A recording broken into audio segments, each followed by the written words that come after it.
ok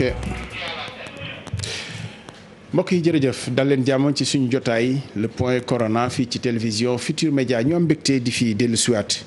ni ñu koy defee léegi benn yoon ayu bés bu ne dañuy ñëw waxtaan ak yéen ci situation wu jàngoro ji fu mu toll waaye ñuy am pàcc yoo xam ne nii dañu leen koy jukkil aussi di ci waxtaan dafa di fan yi yëpp nag ci yu mujj yi am na loo xamante ne nii moom moo fi nekk te ñu ne feebar bi wax dëgg fa yàlla bu amul lu mu def ci ndaw yi tiital nañu mag ñi tiit nañu lool pour mag ñi ci réew mi ndax dañoo gis ni ñu ci bari ñu ciy loru seeni at juróom benn fukki at jëm kaw la naam nag am na ndaw yoo xam ne nii jot nañ cee ñàkk seen bakkan waaye mag ñi la gën a lor ba tax na tey ñuy fas yéene taxaw ci wàll boobu ndax mag ñi yoruñu seen bopp te ku ne xëy na am nga mag ci biir kër gi bugguloo ko lor bugguloo ko indil doomu jàngoro ji te ñu war leen a wattu ñi ci gën a yeey nag ci wàllu boobu mooy ñi nga xam ne ñoom ñooy toppatoo mag ñi ci wàllu kër docteur ñu leen di wax gériatre yi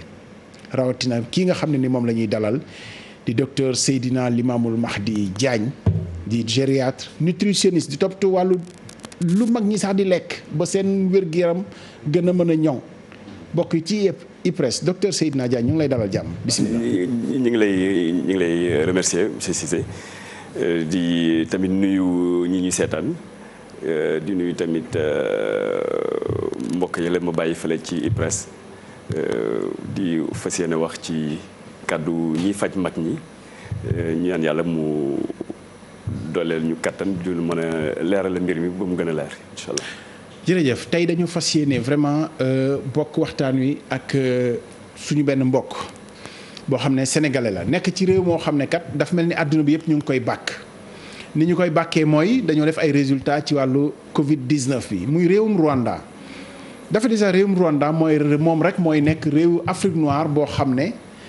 tubaab yi sax nee nañu mën nañoo ñëw seen dëkk ndax ni ñu toppatoo wàllu Covid 19 bi mucc na ayib maanaam amul dara lu ñu leen ragalal. ba tax ñu bëggoon a gëstu Rwanda ñoom naka la ñu def ak fan la ñu jaar ba feebar bi xëy na amu fa doole loru fa ñu bëri bu jokkoo bi yombee incha allah dinañ ci jokkoo ak docteur Lamine Ibrahima Cissé épidémiologiste la médecin sénégalais la daanaka théâtre d'opération épidémie yu bëri Sierra Leone République démocratique du Congo ba tey jii muy médecin nekk ci hôpital King Faisal bu Kigali capitalu Rwanda bu jokkoo bi mu ñu ko jokkoo bi mayee dina ñëw ak moom. lu ko jiitu comme ci point corona bi lañ nekk situation bi nga xam ne waa Kër Docteur def nañu ko wax nañu ni doomu jàngoro ji natt nañu ko ci juróom-ñeenti téeméeri nit ak juróom-ñaar fukk 970 personnes doomu jàngoro ji feeñ ci téeméeri nit ak ñaar fukk ak juróom-ñaar di cas yu bees yu xam ni yokku na ci li nga xam ne nii moo fi nekkoon kon tey. ñi tëdd waa Kër Docteur ñu leen di toppatoo te ñu yore doomu jàngoro yi seen lim toll na ci 2471 personnes ñaari junni ñeenti téeméer ak juróom-ñaar fukk ak benn ñu war a gën a góorgóorlu nag ci fagaru bi ndax li fi nekkoon moo fi ne ba léegi amul dara lu ci yokk waa Kër Docteur nee nañu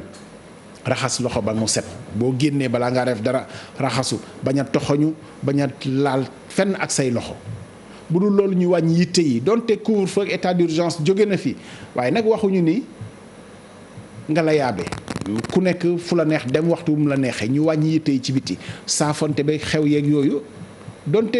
tereetuñu ko sax waaye nag bu ñu ko mënee moytu moo gën loolu mooy musal nit ci feebar ak takk masque jegente bi moom ala kulli xaal nañu ko moytu gis ngeen docteur a nga ne fa mu toog la toog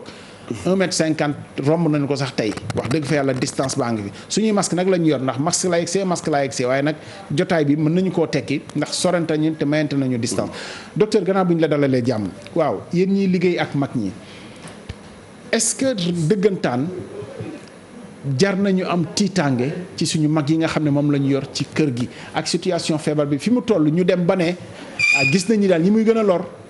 mooy ñi am feebar yu mu fekk ci ñoom wala it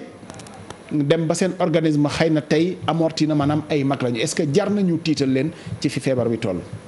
waaw question bi am na solo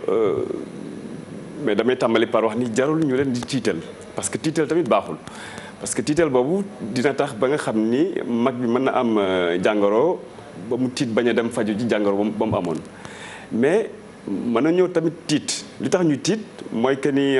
dafa am ñaari mbir ci mag ñi benn bi mooy mageel képp kuy mageel li nga xam ni moo lay aar ñu tudde ko ci tubaab système immunitaire dafay néew doole dafay wàññeeku ak at yi dina wàññeeku ak at yi mooy lan mooy doomu jàngoro bu ñëwee ci mag bi ni mag bi di aare boppam xeex ak doomu jàngoro boobu mooy gën a yeex mooy gën a néew kàttan te it mooy gën a jafe donc kon bu dee yeexaay boobu da ci am doomu jàngoro bi mën na koo lor moo tax kon ñu war a tiit ci fexe ba nga xam ni doomu jàngoro du ñëw ci moom. beneen mbir bi tamit mooy que mag ñi ñu ci bari dañ seetlu ni bu ñuy jëm mag tamit dañuy am ay feebar yoo xam ni li ñu tuddee ay maladies chroniques maanaam ay feebar yoo xam ni day nekk ci ñoom dëkk ci ñoom te du taxale ko ak ñoom feebar yooyu nag dafa laaj paj boo xam ni buñ ko jaaralee ci yoon mag bi day continuer di dox ay soxlaam ak ay am activité am ba nga xam ni du feebar yooyu du ko tëral du ko sonal te du ko andil tamit yeneen i complication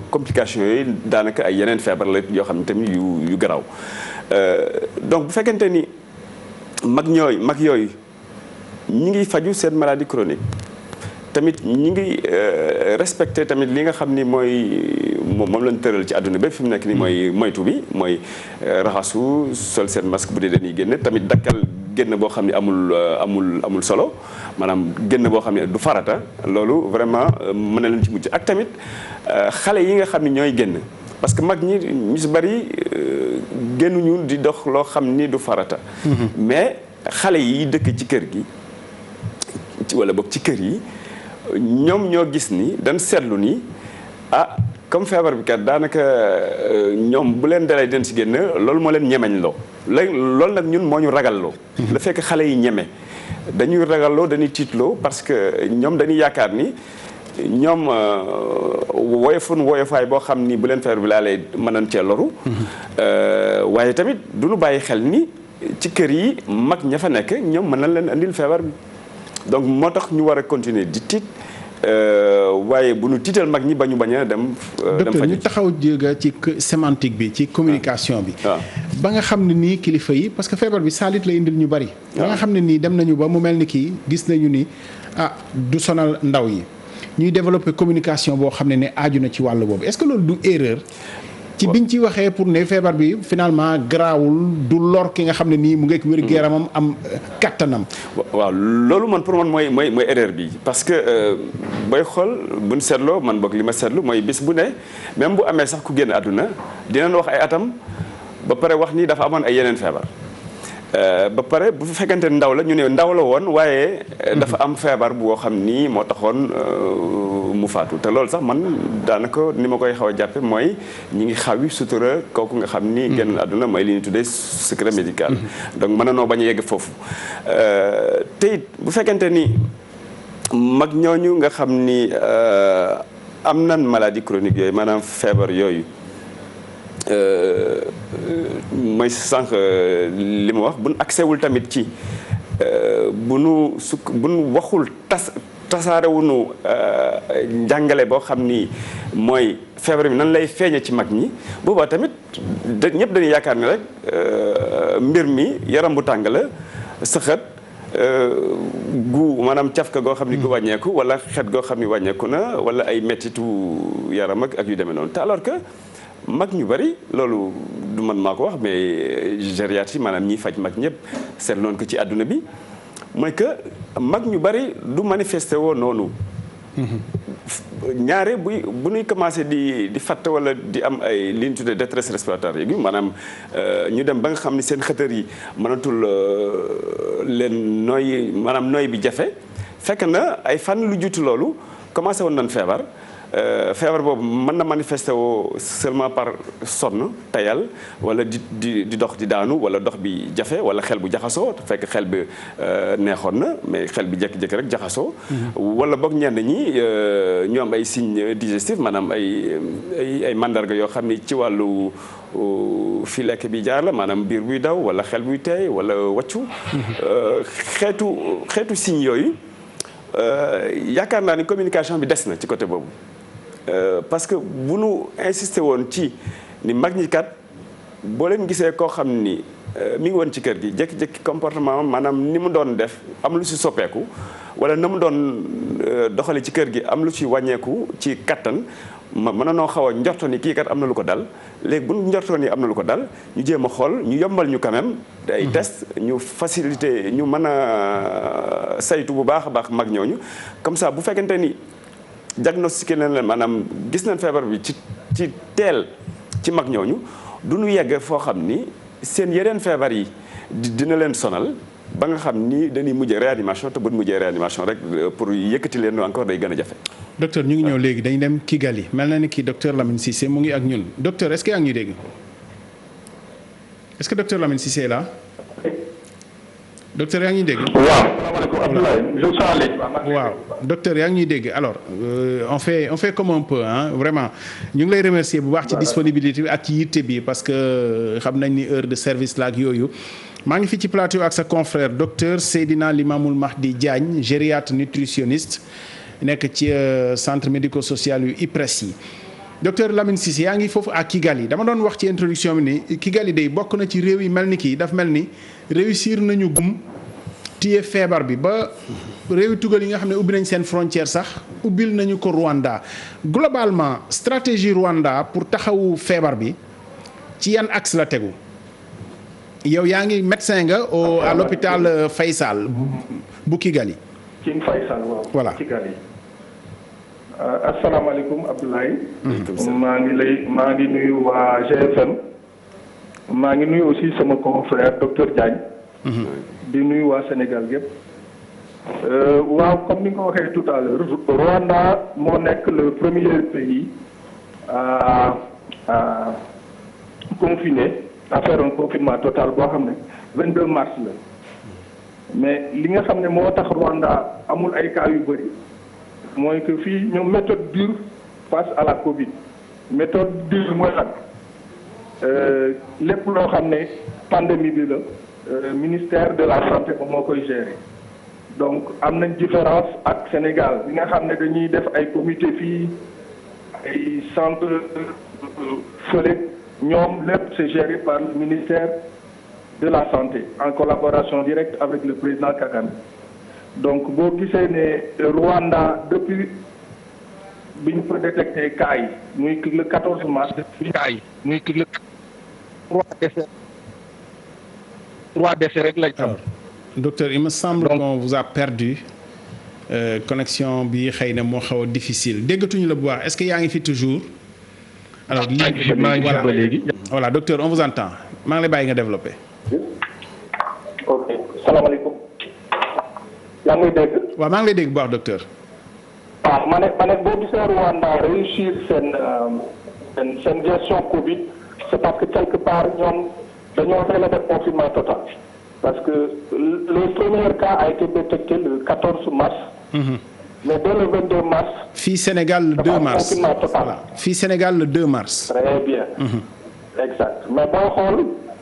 Rwanda méthode dure la ñu utiliser fii bu ñu ne confinement total kenn du génn. foofu def nañ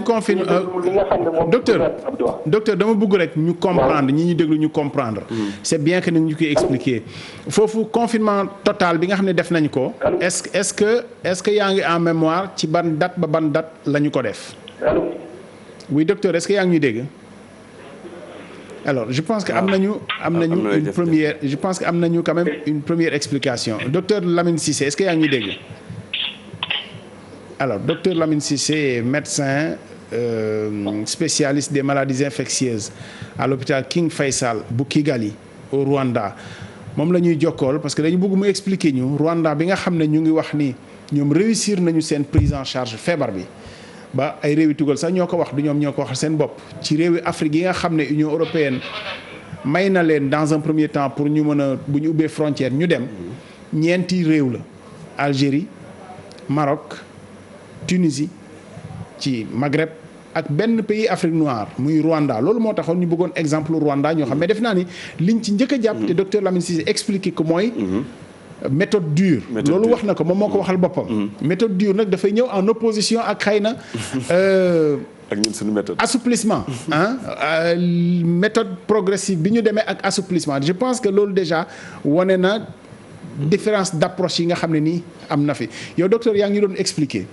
ci évolution communication bi ñu demee ba gis ni feebar bi kat bon presque du gaañ ay xale du leen lor dafa mel ni dañoo yëkkati loolu def ko bàkk. pratiquement parce que xawoon nañoo naagu sax ci ne. bon feebar bi finalement mu ngi fi. mais du gaañ nit ñi.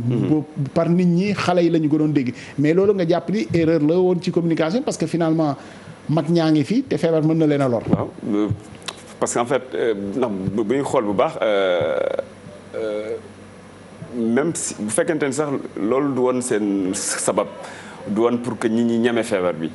mais yaakaar naa ni en tout cas man lecture bu ma ci am du ma spécialiste communication mais il suffit juste nga jaar booru géej mais gis ni xale yi. ñoom seen. corniche bi de moom seen yoon nawul ci feebar bi nekk ci corniche bi de nit ñi daa mel ni dañoo rakkaaju parce que lii daawul avant Covid melul woon nii. mais mel woon nii donc dafa mel ni daal dañ leen wax ni def leen lu leen neex.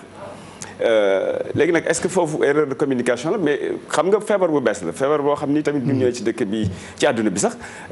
kenn sóoraale ko woon lu bees la mar xamuñ ko donc dañuy nangu tamit nit ñi il faut que ñu nangu ay critiques jéem a xool tamit na la ñuy évoluer d'ailleurs sax ci noonu lan seetlu woon ni ba nu sa njëlbeen ga bi nu amoon ay cas contact ñu leen di yóbbu ci hôtel yi amoon na ay docteurs yoo xam ni yu fi nekk ak yu fi newul ñoo xam ni ñu ma xam personnellement ñu doon critiquer loolu ñu ne jarul ñuy yóbbu contact yi ci ay hôtel di yàq xaalis foofu booy xool mujj nañ ko abandonné loolu mujj def mënul wëy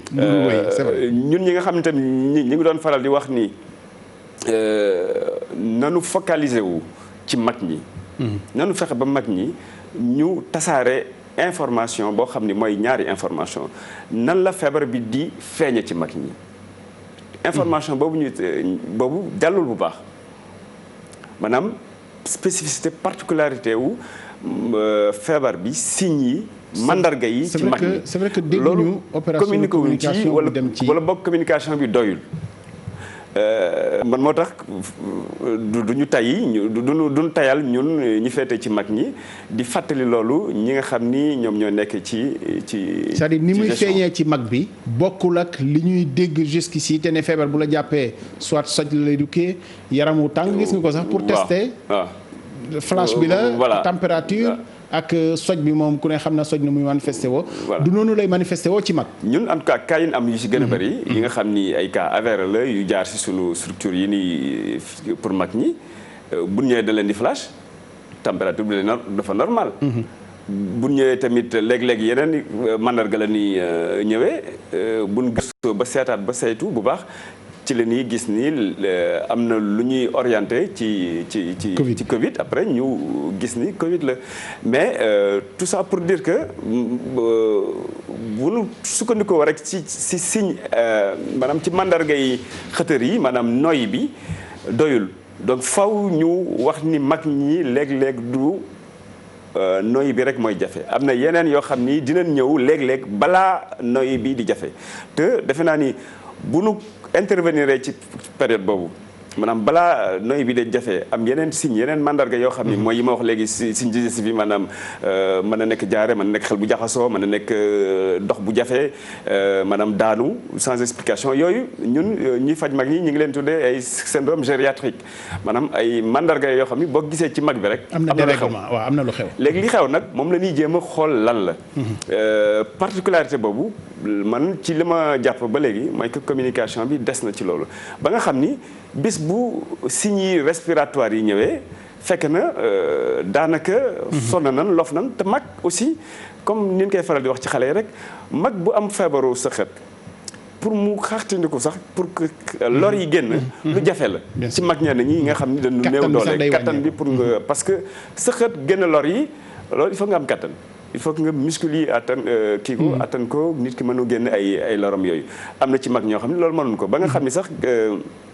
ci pajum mag ñun dañ ci boole nii mag ñi nga xam ne dañ am ay feebaru xëtër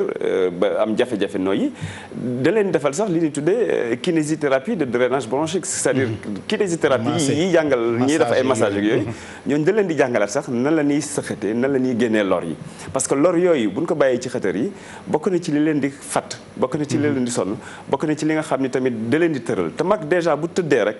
lu yàgg yeneen complication day ñëw lu mel ni d'ailleurs sax loolu bokk na sax ci màndargay feebar bi lu mel ni li ñu tuddee thrombophlébite mooy deret ji way ci yoonu deret bi ba nga xam ni loolu am na ci d'ailleurs ñu bari ñoo xam ni li leen yóbbu li leen fàtt embolie pulmonaire la même si sax virus bi ci boppam am na particularité boobu ci wàllu wayum deret te mag ñi déjà seen deret ni muy wayee mooy mën na ni gën a yomb surtout bu fekkente ni dañu tëdd loolu la ñuy tudde ñun syndrome d'immobilisation ak yeneen complication ba nga xam ni pour ñu génn leen ci phase boobu lu jafe la te it même bu fekkente ni faj nañ leen ci Covid bi ñu wér ñun ci wàllu paju mag am na lu ñu tuddee réadaptation fonctionnelle c'est-à-dire que nit ki am na lu ko daaneel ba mu tëdd mais pour mu jógaat nag mën a doxaat ay soxlaam jéem a récupérer la mu war a récupérer ci wàllu doxalin maanaam ci wàllu dox ci wàllu xalaat ci wàllu dénutrition parce que tamit feebar bu metti la ba nga xam ni dañ say jógee loof loolu lépp bokk na ci li ñuy tuddee rééducation wala réadaptation fonctionnelle gériatrique loolu tamit ci sunu réew mi malheureusement daanaka amu fi. gars yi lijjanti leen Lamine Cissé quoi comme ça ñu ñëwaat ak moom vraiment li mu ñu doon expliquer c'est important docteur biir kër yi. xam nga mag yi aussi li tax mu compliqué souvent. biñ déggee ci feebar bi ne rek bu kenn génn parce que fii communication dañ ko orienté woon trop ci. bu ko génn. bu leen génn toog leen seen kër. léegi mag ñu bëri toog seen kër génnuñu. ba am xel ñaar ci ne waa man bu ma génnul donc feebar bi fu ma ko jëlee te ñu bëri seen biir kër la ñu ko amee wax nañ ni sax am na ñoo xam ne dem nañ ba génn àddina seen i mbokk bañ ni du feebar bi pourquoi parce que.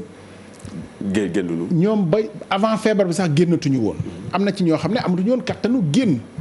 donc avant feebar bi génnatuñu woon. nekkul woon confinement mais ñoom naka jekk mënuñoo génn. donc nit ñi am seen xel di tey sax ci kon mais kii fu mu jëlee feebar bi comme nee nañu ci biti la feebar bi nekk génnuñu est-ce que loolu aussi yokkuwul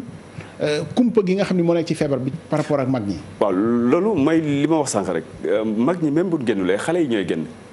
te ñun suñu réew yi mag ñi ci kër yi la nekk bokkul ak yenn réew yu nasaraan yi nga xam ni mag ñi dañ leen ber ñu nekk ñoom di leen toppatoo ci ay maison de retraite benn groupe waaw ci maison de retraite yi moo tax sax d'ailleurs faatu gi bari woon lool ci maison de retraite yi ndax bu dalee benn mag rek mën na law ba nga xam ni d'ailleurs sax études yi jëkk génn ci fànn boobu ñoom ñoo jëkk seetlu ni mag ñenn feebaru ni muy feeñee ci ndaw ñi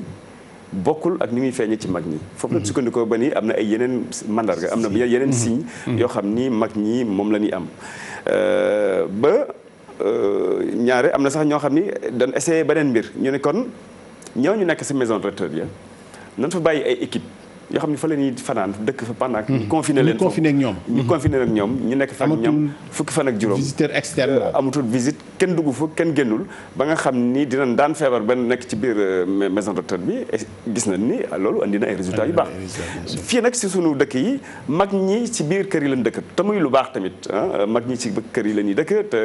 fokk ñu fexe ba mag ñi di continuer dëkk ci kër ñi mais bu mag ñi dëkkee ci kër ñi mais ñun ñoo war a am xelu tamit mag ñooñu na leen sàmm que li ñuy faral tuddee ci tubaab naan ça arrive qu'aux autres c'est-à-dire ñu xalaat rek ni mbir mi mënul ñëw ci mag ñi nekk sama kër mais mag ñeneen ñi mën na leen dal loolu ñu moytu loolu c'est-à-dire que nañuy ñaaw njort mooy que boo génnee lan la wax nga respecté ko nga respecté ko booy duggaat ci kër ñi ñun suñuy malade li leen di faral di wax mooy yow yaay mag bi ci kër gi yaay kilifa kër gi kaddu gi yaa ko yor règlement bi ngay teg sa buntu kër mooy ku fi dugg ku fi génn ci kër gi bala ngay duggaat xamul fan nga dem foo ak foo mën ci dem na nga sol masque booy duggaat ci kër gi na nga raxasu boo mënul raxasu nga jël gel. ñun loolu la ñuy faral di conseiller mag ñi ba nga xam ni comme ça du am lam-laamee ku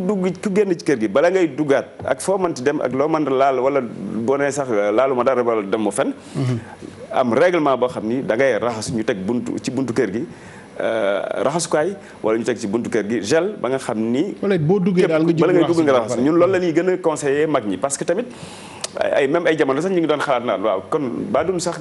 wax mag ñi ñuy sol masque bis ci kër gi saa su ne mais tamit bu ñu xoolee loolu tamit c'est difficile maanaam lu jafe la te lu naqaree def la tamit parce que mag ñi seen yoon newu ci xale yi nga xam ne ñooy génn man pour man foofu la ñu war a gën a mën a accès wu ñuy raxasu bala ñuy dugg ci kër gi bu ñuy génnee ci kër gi tamit nanu sol masque te tamit nanu moytu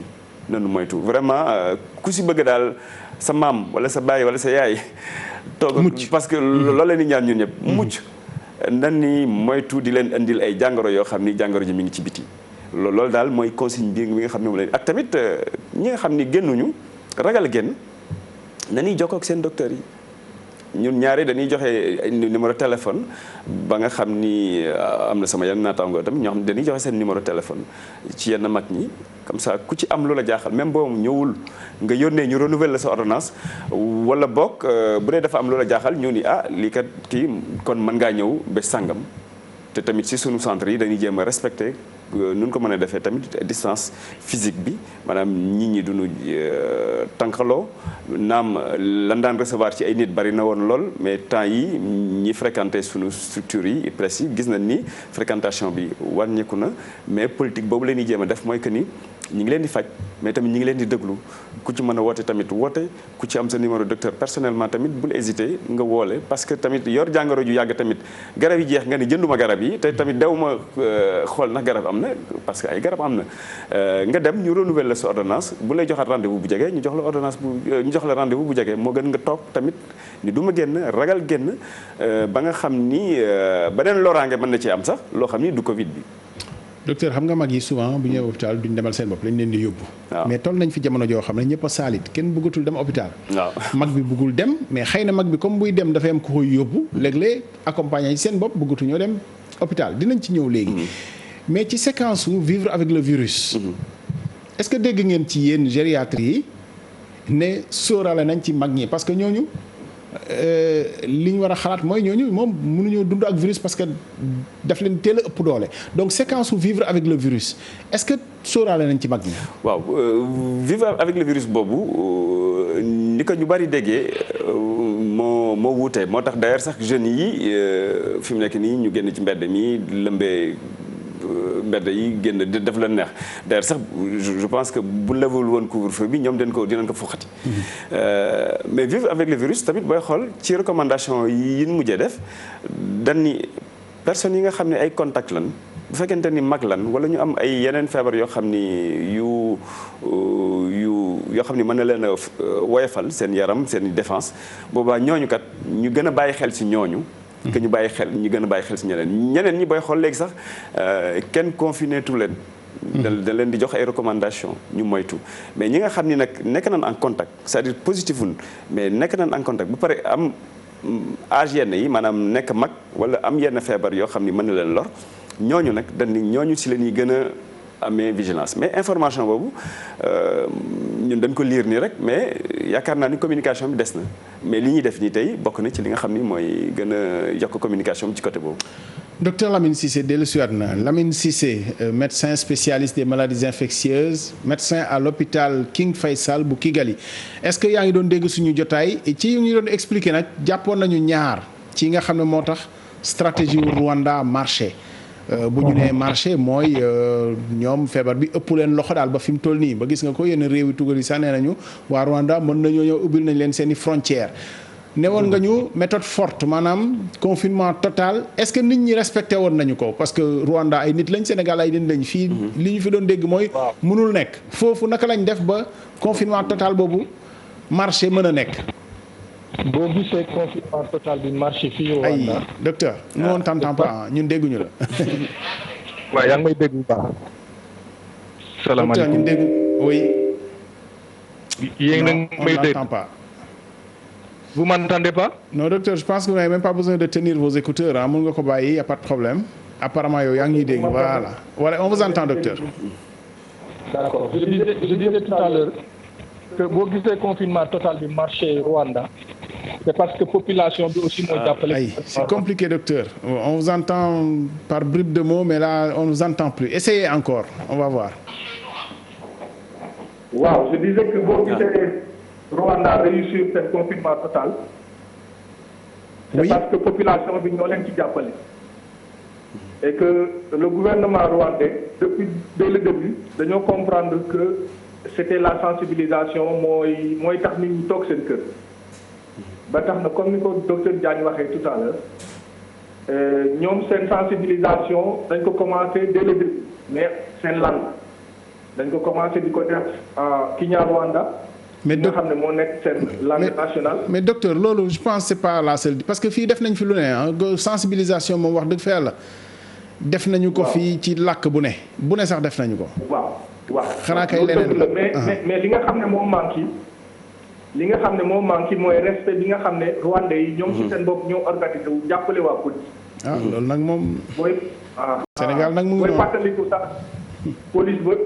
rwandais rey nañ ci ñaari nit ñoo xam ne guddi gi dañ doon génn pour dem boîte de nuit. loolu nag bokku ci. waaw loolu nag bokku ci docteur. waaw loolu moom daal confinement général bu marché bi méthode dure bi nga xam ne police ak armée moom moo ko yor.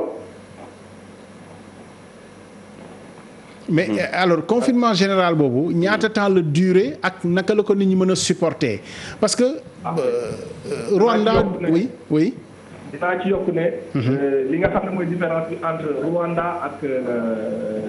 Sénégal. mooy gouvernement rwandais buñ la waxee toogal sa kër dañ lay jox loo lekk. donc ba tax na gouvernement bi da doon distribuer tous les jours. saako ceeb ak 26 litres de huile chaque foyer. waaw ñun de ñu ngi ci distribution ba léegi nag wax dëgg. waaw. te loolu armée bi moo ko doon def.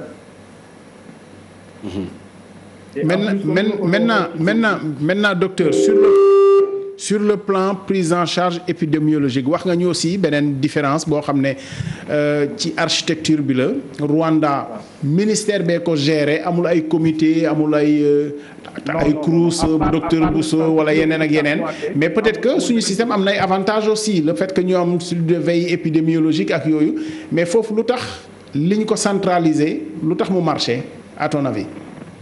ok li tax mu marché mooy juste il y a l'organisation interne et li il faut organiser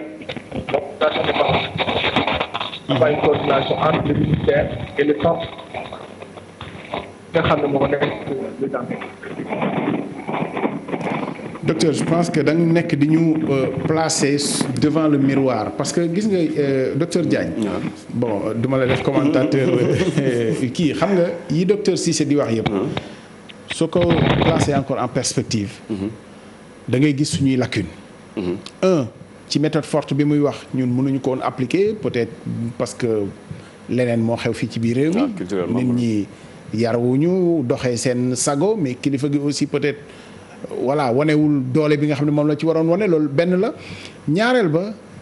mu ngi wax ni ñu centraliser gestion épidémie bi ministère bi téye ko fii aussi xëy na système bi mën na opérant ci yeneen i contexte mais gis nga séquence yi ñu fi am ci entre professeur Seydi ak yeneen i ni kuréel ti bënte tànk yi ak yeneen loolu xëy na aussi ay limite la ci système yu mel nii épidémie boo xam ne xëy na dañu war a centraliser lépp est-ce que avantage la wala déet. waaw bon man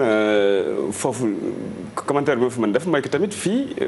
bu nu seetee ba seet tamit dañ ko centraliser. ministère de la santé la moom moo am lépp lay remonté moom moo am. démembrement boo xam ni moom tuddee COUS. ci ministère de la santé la bokk. am nañ CROUS am nañ direction de la prévention am nañ SNEIPS mais yooyu yëpp ci ministère de la santé lañ bokk ñoom ñëpp ñooy def seen i réunion bon certes man nekkuma dans le public mais li ma ci xam loolu la mooy que c'est centralisé aussi. maintenant dëkk yi bokkunu tamit booy xool structurellement en fait ñun ni ñuy xalaatee ak ni ñuy jëfee bokkul ak ni waa Rwanda di jëfe d'ailleurs li nga xam ne mooy gën a siiw sax ci internet booy xool mooy que seen mbedd dafa gis dara lu fa tax. en fait ñoom fekk na seen toogaay jekk avant feebar bi. toogaay bi dafa jekk. waaw toogaay nag bu jekkee. quelle que soit méthode bu ñu utiliser ba toogaay bi jekk. loo fa war a def ci lu laaj discipline day yomb léegi nag est-ce que ñun dañ naan ci kaw la wala ci suuf la man je pense que fépp la parce que même bu ñuy xool discours président de la République bu mujj bi ci partie bu mujj pàcc bu mujj ba ma ngi fay wax am na benn phrase bu muy wax responsabilité collective ak responsabilité individuelle ou personnelle je sais plus mais daal responsabilité collective yooyu mais responsabilité nit ki même sax diine sax loolu la wax mooy que ku nekk la nga yor nga nekk responsable parce que ëllëg da la ci laaj léegi nag ku nekk tamit sa kër mooy li ma doon wax ci xale yi rek xale yi mais responsabilité wu toppatoo seen mag weesuwul ñu fexe ba bañ fee dugal doomu jàngoro ci kër yi nga xam ne mag mi nga toog ci kaw lalam génnu fa. donc manque de responsabilité individuelle am na bon responsabilité collective à plusieurs niveaux là mais mën nañu ko remonter ba ci kaw a kaw bon je suis pas là pour ça pour critiquer la xew ci kaw a kaw mais li nu mën a seetlu mooy que dëkk bu nekk tamit. njiit ya nekk ci kaw day refléter li nga xam ni moo nekk suuf donc ni ñuy doxale nii mooy sànq li ma wax ni couvre-feu bi bu ñu ko levé wul woon tamit gars yi dañ koy foqati parce que man seetlu naa bon même si am naa autorisation de circuler pendant le couvre-feu parce que sama métier moo ma ko may bien sûr mais am na heure waxtu yoo xam ni dama génn mais di daw xel pour bañ a sax ñu may laaj samay kayit mais da ngay tase ak nit ñi ñu ngi dox normalement di doxi seen soxla mu mel ni dëkk bi dara amu fi donc kaddu tamit bu jógee ci kilifa ñu ñàkk ko respecté peut-être da ngay xool tamit lan mooy sabab li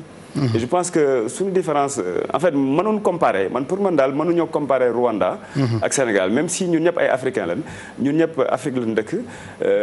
waaye suñu histoire bokkul sunu nit ñu jiite bokkunu comme docteur Cissé sànq sama naataango li mu wax ni manière forte lañ utiliser fii première jour couvre-feu ban utiliser manière forte mais ñëpp que déplorer ñëpp nii du yoon te loolu tamit je pense que mën nañoo bañ a yegg foofu pédagogie lu am solo la et je pense que pédagogie bi ma ngay commencer ci famille bi parce que famille mooy cellule société li nga xam ne mooy xew ci biir njaboot gi loolu mooy reflété wu ci quartier bi mooy reflété wu ci dëkk bi mooy reflété wu ci kaw a kaw aussi donc je pense que ñun fi nu raté lu bëri mooy déjà ci responsabilité individuelle yi. alors foog ma jox leen situation wu Rwanda parce que c'est vrai pays du benn mais dañoo jël Rwanda parce que moom rek mooy pays Afrique noire boo xam ne nii bon ci mën nañu jël référence aussi ci l'Union européenne def ci ne pays yoo xam ne maîtriser nañu épidémie bi ñoom la ñu ubbil seen frontière ñu jël loolu moom mooy benn pays Afrique noire bi nga xam ne nii bokkoon na ci critères yi situation wu Rwanda ma jox leen ko à la date du 8 juillet 1194 cas 22 cas la ñu am ci bés bi 22 cas yu bees am ñoo xam ne 610 yoo xam ne wér nañu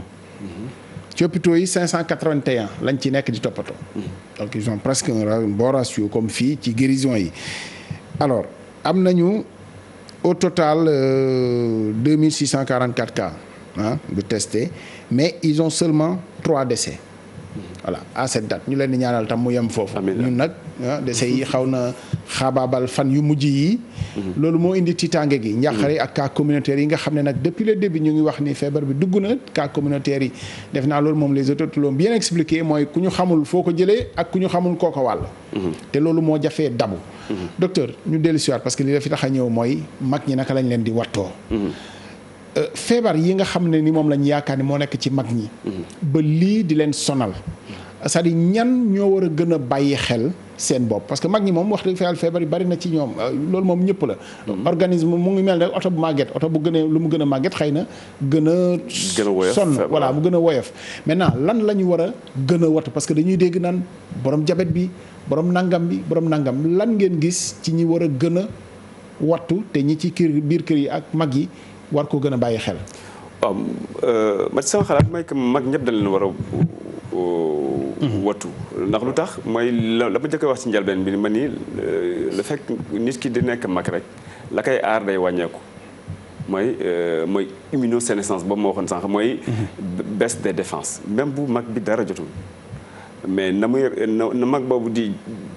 jàmmaarloo ak ay doomu jàngoro wute na ak xale bi nga xam ni am na fanweeri at wala ñeent fukki at déjà loolu moo war a tax ñu war a sàmm mag ñëpp. ñaareel bi mooy mag boo xam ni dafa am ay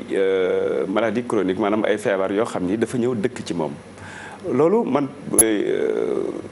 loolu suñu combat la toujours tamit mooy que dañuy jéem a wax mag ñi que lan mooy maladie chronique déjà notion boobu lu nu waroon a liggéey la te xam naa bu li ñuy jàng ci mbas mi bokk na ci mooy ñu xamal nit ñi lan mooy maladie chronique. parce que dañu faral di tàmm nit ki bu feebaree dafay am lu koy metti wala dafa am lu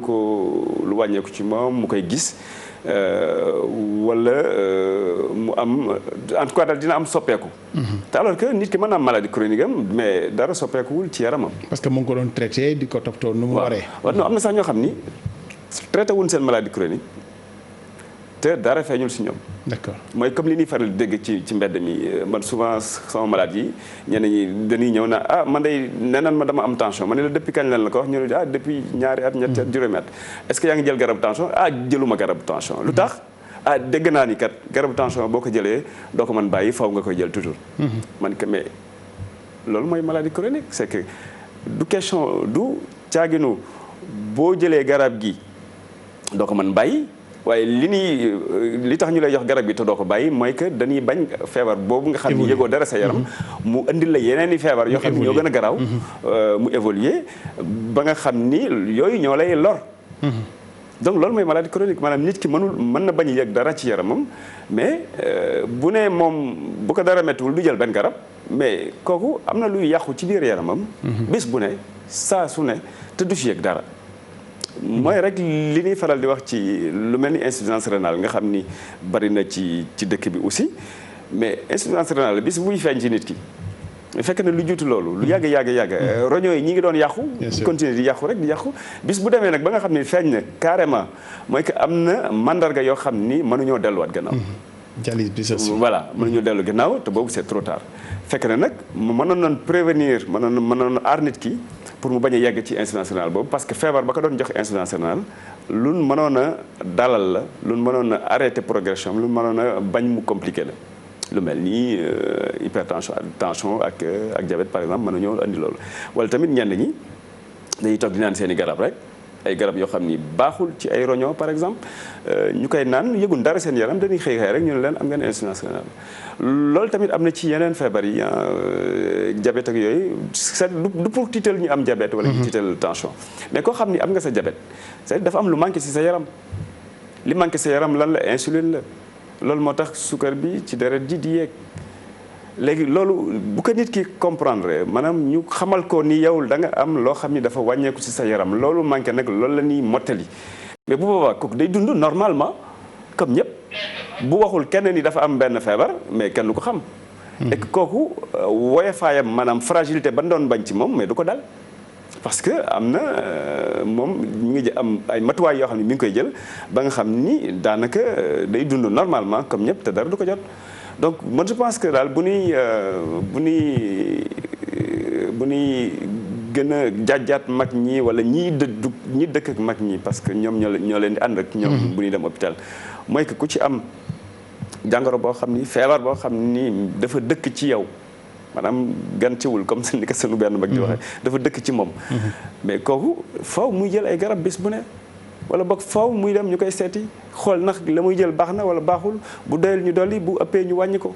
muy dund ak loolu ba nga xam ni dara du ko sonal donc mbir mi daal noonu la mooy toppatoo yaramu mag mi waaye tamit fexe ba nga xam ni doomu jàngoro bu mu egsi si kër gi te loolu defe naa ñeneen ñi nga xam ne ñooy dëkk ak mag ñi ñoom ñoo ci gën a mën a ut ay pexe mooy li ma tuddee ba tey responsabilité individuelle ku nekk na nga fexe ba nga xam ni mag ñi nekk sa kër du nu am maanaam doomu jàngoro bi du dugg ci kër gi. tey mag bi buy génne ci kër gi tamit mu jël ay matuwaayam ba nga xam ni comme matuwaay yu ñëpp mooy masque raxasu wala gel.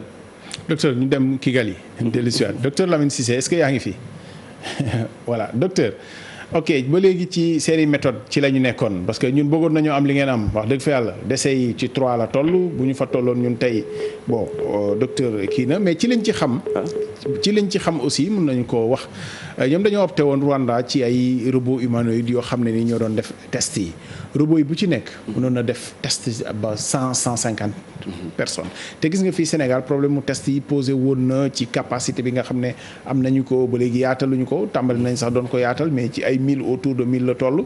xëy na débat scientifique la ci dañuy def test massif ou pas ñoom opté nañu peut-être def ay tests multiplier point de test yi ba def ay robots yoo xam ne dañuy bokk ci processus bi peut-être que loolu yëpp am tax na lu leen may si docteur est-ce que yaa ngi fi comme ça dernier point nga wax ñu rek ci lan nga yaakaar ni système boobu tegu na ci Rwanda tegu na ci ak seeni perspective lan la est-ce que ni yeneen réew yi di amee deuxième vague mën na faa am ak ñoom naka la ñuy génnee sax ci feebar bi en définitive Lamine Cissé docteur.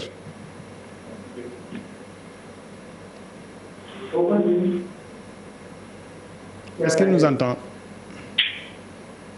Allô? Oui docteur, est-ce que yaa ngi may dégg Lamine Cissé depuis Kigali. Ouais, je suis en ligne. waaw ma ne bëggoon nañoo xam en dernier tour balaa ñuy tàggoo naka nga yaakaar ni la situation am nar a mujjee foofu Rwanda est-ce que li ñuy ragalal ñeneen ñi deuxième vague ak yooyu mun na faa am est-ce que nekkuñu rek ci début bi aussi que feebar bi dina évoluer comme ni mu évoluer ci yeneen réew yi ak technologie bi nga xam ne intégré nañ ko ci seen dispositif est-ce que amal na leen njariñ dëggantaan am déet robot humanoïde yooyu nga xam ne bokkoon nañu ci processus beeg test yeeg yooyu. waaw comme ni nga ko waxee donc ñoom depuis le 22 mars dañoo commencé di utiliser ay prototypes robots yi nag 5 robots la ñu centre yi nga xam ne ñooy Covid-19 mais boo xool robots yi dañuy permettre médecins yi ñi nga xam ne dañuy ci hôpital bi di bañ a exposé wu ak ñi nga xam ne dañoo am malade ak ñi nga xam ne dañoo nekk ci robots yi ñoom dañ dem sur place dépister leen te loolu xool nañ ne ñett nit ñi nga xam ne dañoo décédé nekkuñu ñoo xam ne ay Rwandais lañu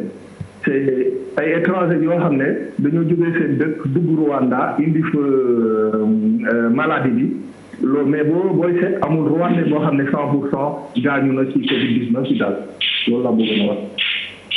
alors mais évolution bi est-ce que maîtriser nañ ko réellement wala dañu nekk rek ci situation. ni feebar bi évolution bi maîtriser wuñ ko parce que depuis le 26 juin. oui am na accord de confinement général. d'accord léegi situation bi si lan lañ nekk foofu Rwanda confinement lañ nekk allègement wala. allègement mais confinement partiel booy xool seulement Kigali lañ confiné. mais yeneen dëkk yi comme mu gisee nii bu taaree ñoom xamuñu problème daal. d'accord foofu mu amatul cas. cas yi moom Kigali rek lañ ko c'est des cas importés en quelque sorte.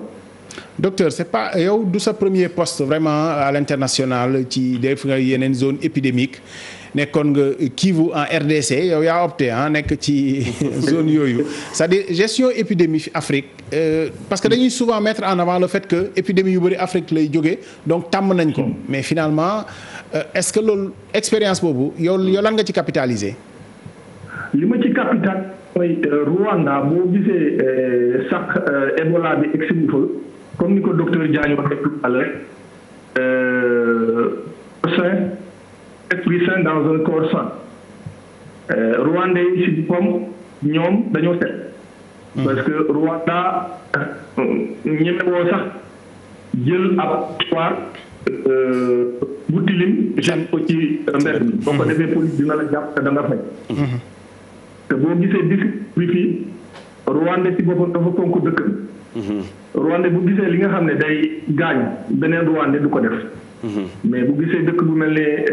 RDC actuellement maîtriser wuñu Covid-19 c'est parce que am na ñu bëri en RDC gëmuñu ne pandémie bi am na. boo leen waxee dañuy wax ne non beneen invention boo xam ne européens yi wala américains yi indi nañ ko pour rey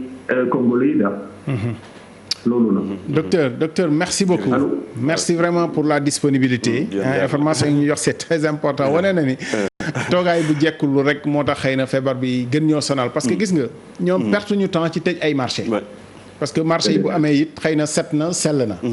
perte ñu temps ci yar nit ñi. parce que toogaay ba jekkoon na ba pare. perte ñu temps ci yu bari yoo xam ne fii presque loolu moo mobilisé. ci jox leen lu dundee tamit. ci jox leen dund gi ñun ba léegi ñu ngi distribuer pareegul donc toogaay bu jekkul vraiment moo tax xëy na. te loolu war nañ ci jàngat wax dëgg fa yàlla bu jógee ci lii parce que bon responsabilité ñëpp la responsable société bi mais kilifa yi war a def aussi je pense que ñoom ñoo yore responsabilité boobu li ñu war a def bu ñu ko deful à temps.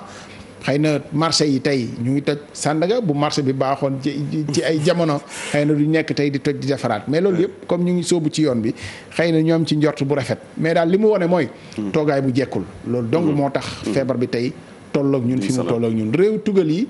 fi mu tolloon ak ñoom ba def fa ay njombe mooy aussi seen système sanitaire baaxoon na ci ay jël nit santé mais attanul woon ni fa feebar bi duggee ak doole docteur kàddu gu mujj ndax waxtu yi fi mu toll nii daj na mag ñi daal la ñu doon wattulu def naa ne nit ñi jàppee nañu fi tey naka la ñuy wattoo mag yi vraiment fexe ba comme mag yi génnuñu ku génn aussi bu leen ko indil mais docteur est-ce que du am séquence boo xam ne dinañ ci dem parce que mag ñi nga xam ne dañoo am seen suivi sanitaire war a am suivi régulier gisatoo leen woon wax dëgg fa yàlla muy gériatrie muy médecin yenn médecin spécialisé yi parce que kenn dematuloon hôpital est-ce que loolu mënul am jeexital ci weer yii di ñëw c'est-à-dire ku am rupture de traitement wala de suivi sur 2 mois mën na indi ëllëg quand même loo xam ne nii dana feeñ ci kanam mooy sànq ma ngay junj sax ma ni warul am rupture warul am dog ci diggante docteur bi wala famille wala fi docteur bi nekk ak malade bi warul am dog war na ni jokkoo bi nag fi mu toll nii ñun suñu dëkk yi malheureusement woote ci structure ba lay faj maanaam service ba lay faj woo ko pour jot leen léeg-léeg dina jafe lool waaye li nga xam ni gis nañ ni daal dina dox mooy mu am lien benn jokkoo direct entre fajkat bi ak ki muy faj loolu nag am na ay yenn ci fajkat yi ñoo xam ni am nañ yombal boobu bu ñu jox seen i malade ba nga xam ni malade bi dina am fit woo leen ni la mën naa ñëw wala mënuma ñëw boo mënul ñëw tamit ki lay faj ni la boo ñëwul tamit yónneel wala boog lii nga yëg sa yaram wala lii ak lii jokkoo boobu daal warul dog parce que bu dogee bu Covid bi jeexee dañuy am jafe-jafe parce que dina am ñoo xam ne seen i feebar yooyu ñu doon wéyaale dina leen lor tey feebar yooyu mën na leen gaañ aussi am na si tamit ñoo xam ni bu Covid bi jeexee peut-être que dañuy ñëwandoo ñoom ñëpp. bu ñu ñëwandoo ñoom ñëpp ci structure de santé yi bu boobaa tamit ñun suñuy matuwaay suñu kattan may ñu ci wàllu personnel ci wàllu moyen pour recevoir ay malades yu bëree bëri yoo xam ni dañ ñëw ci stade boo xam ni c'est compliqué voilà. Docteur Seydina Limamoul Mahdi Diagne médecin gériatre nutritionniste ci CMS yu IPRES yi ñu ngi lay gërëm vraiment gërëm la ci sant la ngeen continuer di toppatool ñu suñu mag ñi wattul ñu leen danañ def lu ñu mën ci biir kër yi man mii am naa mag ci biir kër ga waaye nag ñuy wattu bu baax ñu ngi leen di xalaat di leen nuyu it mag yi toog ci kër gi yëpp di ñu seetaan waaw ngeen gën a góorgóor wattu seen bopp ni mu ko waxee yéenay kilifa ci biir kër gi bu leen nangu kenn yor kilifteef gi mag ñi ñooy kilifa yi ci biir kër gi nañu imposer ñëpp ñuy seet te ku leen di approché sax nañ ko ne mbaa raxasu nga ba pare loolu mag mën na ko digganteem moom ak doomam wala digganteem ak sëtam bu ci kenn am kersa ku deful li la war kooko war a am kersa tey bu ñu nangu ku solul masque di la jege ki takkul masque daal moo war a am kersa xam ni moo deful lii yoon loolu buñ ci saxee xëy na wàllante bi dana wàññeeku yàlla dimbale ñu feebar bi yem fi ci cas yi nga xamante ni ci la ñu toll ñu leen di gërëm di leen sant di leen jox jot daje beneen point corona incha allah programme télévision Futurs Médias di wéy ci kanam soir d'info et puis la grande édition du soir 20h ak Chérif Diop jërëjëf ñu leen di gërëm di leen sant merci vieux beaucoup. Du côté de la régie docteur Lamine Cissé ñu ngi lay gërëm bu baax depuis Kigali au Rwanda ñu lay gërëm ndekete xamoon nañ ni système Rwanda li tax mu baax dafa am Cissé bu nekk ci système bi docteur Cissé rek nga mënoon a sant jërëjëf merci beaucoup voilà merci beaucoup. La régie docteur merci beaucoup